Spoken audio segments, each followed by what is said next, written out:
Okay, now we're going to do an in-cab inspection and engine start. Don't forget to do the in-cab brake test as well. Now, like any parts of the pre-trip, we like to have a flow so that we don't go section to section and jump all over the place. So the way I prefer to do it is to start back this way and do our 5 safety things, move up to our horn, our mirrors, and then our windshield, and then we'll turn the key on and we'll check our wipers, washers, our defroster heater, and then we'll come down and look at our internal turn signals, and then we'll do a safe start. We'll just kind of work our way across the gauges, and then we'll do our engine, our brake test after that. Okay, so to begin with, we'll just start with our 5 safety things. There's a fire extinguisher over here. We want to make sure it's securely mounted. We want to make sure it's charged, and we want to make sure it's the right type for our truck. And then also over here, there's 3 triangles. They should be securely mounted, they shouldn't be broken or missing, and they should have the reflective structure on them so that it does reflect. We should also check for spare fuses or circuit breakers, depending on what kind of truck it is, and make sure we have those as well. And then we can move on to the seat belt, and we'll make sure it's not torn or frayed or cut, and we'll make sure that it latches and unlatches as well. And then we'll just go ahead and move up to the horns and make sure that they both work, and only one legally has to work, but you want them both to. So that's how we do that. Now, we'll just kind of look to the sides, and we've got our mirrors. So we want to make sure our mirrors are securely mounted, they're not cracked, broken, and they are adjusted for us, because that's real important. Then we'll go forward to the windshield. We want to make sure it's not cracked, chipped, no illegal stickers, and then we can go ahead and turn our key on without starting it, and we can check our wipers and our washers, and those are working as well, if they'll turn off. Then we're going to just go ahead and go down to the defroster down here, turn it on, and we want to make sure that we feel in that spot that the air is coming out. And then we're going to also feel underneath and make sure that the heat is on as well. Okay? Now we can, if we prefer, we can check the inside turn signals as well, because we want to make sure that we check those, that they're working. We got a right turn signal, a left turn signal, we got high beams for our lights, and we also have our 4-way flashers. And after we've done all these, then we can go ahead and go to a safe start, which just means that our tractor protection parking brake is set, we're in neutral, and our clutch is in. And then we're going to go ahead and turn the key, and we're going to wait for the ABS light to go on and off, and also it'll reset the gauges, which is good in newer trucks. Then we're going to go ahead and start it up. And the first thing we're going to look for is the oil pressure. We want to make sure it comes up to the proper level within 3 to 5 seconds. Some trucks it might be 20 pounds, some it might be 50, who knows. But we're going to check that it did come up. And then we're going to go ahead and check our water temperature. It takes a little while to come up, but we want to make sure it's rising up, and the proper level is usually around 190 degrees. And we'll just come across our dash here and look at other things. We can check our tachometer. It's idling at about 600 RPMs. And we can also look inside at our dash here, and we can see the voltmeter, and it says 13.9 volts, so that's between 12 and 14, which is a good range there. And we can come across here and look.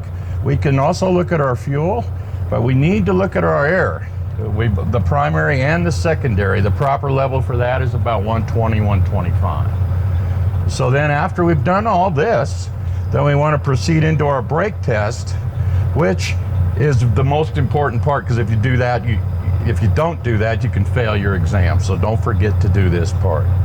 Now, before we do our brake test, I'm just going to look around, because everything's in front of me. I got my mirrors, I got all this, I got my signals, I got my windshield.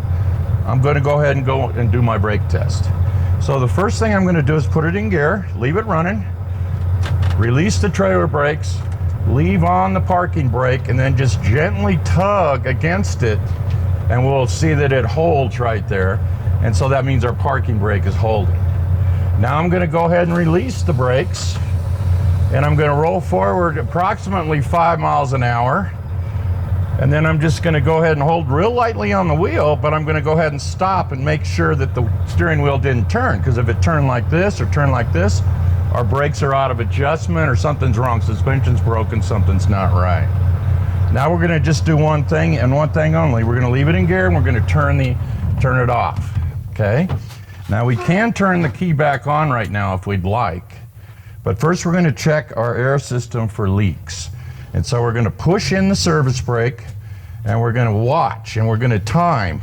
For 1 minute, we shouldn't lose in a tractor and trailer, we shouldn't lose more than 4 pounds of air in 1 minute. And we're going to go ahead and watch this, and let's say it's 1:58, 59, 60. There's a New York minute for you.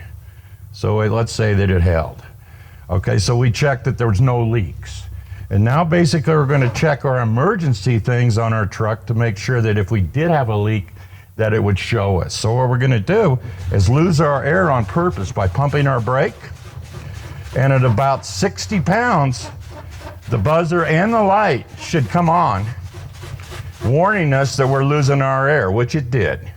We can see the light is on.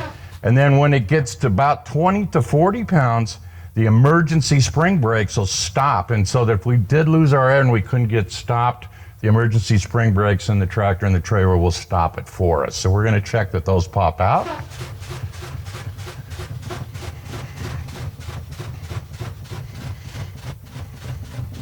There they go. And if you notice, the trailer went out a little before the tractor, and that just means so that if you did lose your air and they did lock, the trailer would go first so that you don't jackknife. Okay, now we're gonna go, since our brakes have activated, we're gonna go ahead and do another safe start. So we're gonna go ahead and fire it up, and now we're gonna check our air compressor, because we're gonna make sure that the air is coming up in the compressor to make sure that we have air for our air brakes. So we're gonna go ahead and idle it up just a little bit, like 10 or 1100 RPMs.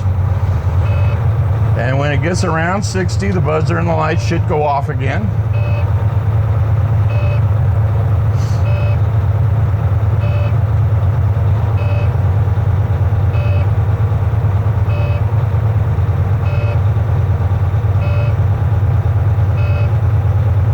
And it should be going off pretty soon. There it goes off. Now we're going to pay attention here, because when we get to about 85 pounds on the air on the primary gauge, which is the upper one of the two if they're on top of each other, we want to start timing it. So that would be about right now. And then we're going to go ahead and watch it till it gets up to 100, and it should go from 85 to 100 within 45 seconds.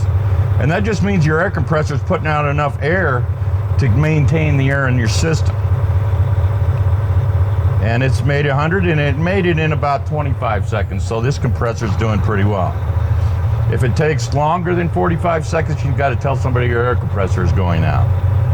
Now when it gets up to about 120, 125, the governor will kick in and make it go, and that just means your air is full in your air tanks. And we'll wait for that noise as well. There it was. And that's the in-cab engine start and brake test. Hope it helps you. Thank you.